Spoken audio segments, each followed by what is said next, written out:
Hello guys! Magpapak tayo ng mga candies.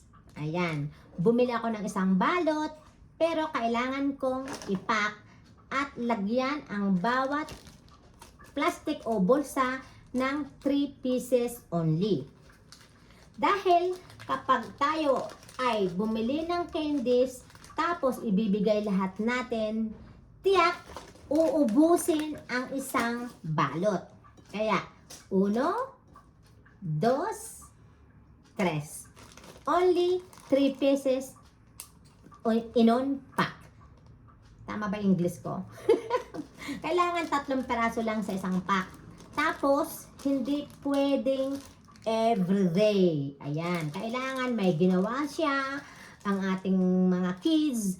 Kailangan may ginawa siyang good, tapos bibigyan natin ng gift. Ayan. Kasi guys, malakas itong makasira ng ngipin. Kaya, ganyan ang ginagawa ko kapag binibigyan ko yung aking apo. Dahil sa bagay, bulok na yung ngipin niya. Sana mapalitan. Ayan. Inire-repack ko siya kasi once na ibinigay natin yung isang balot, kakainin niya yun lahat. Hindi na natin makokontrol. Di ba? Kaya, ganyan. Kahit magastusan sa plastic, okay lang, mura lang naman. Pero kailangan talaga ganyan. Tapos kailangan itatago natin kung makikita yan. Tagalog ko, mali-mali na yata. Kung makikita yan, hihingi siya lagi. Pero kung hindi niya makikita, kapag gumawa lang siya ng good, mo bibigyan, alam niya na. O, di ba? Ayan. Marami na akong naiipak. Look. O, di ba? Very easy. Kailangan ganyan ang gagawin natin. Hindi yan pwedeng lumagpas. Kailangan masanay siya na 3 lang yan. Sanay kasi siyang kumain. Favorite niya yung mga dulce si Joseph. 1, 2, 3. Sanay na sanay siyang kumain. Nasanay. Eh ngayon, kailangan na nating kontrolin dahil yung permanent teeth niya lumalabas na, nalalagas na yung dati, yung unang mga ngipin niya, yung babies. Kailangan alagaan na. Di ba? Super matrabaho pero kailangan gawin. Ayan. Nabalot na nating lahat. O, di ba?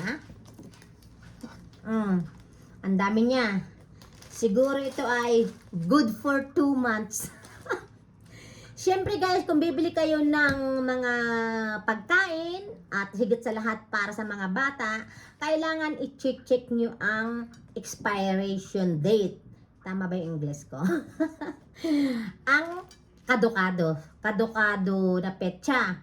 Kailangan sisiguraduhin nyo na matagal ang expired niya, lalo pat itinatago natin. O, ayan. O, di ba?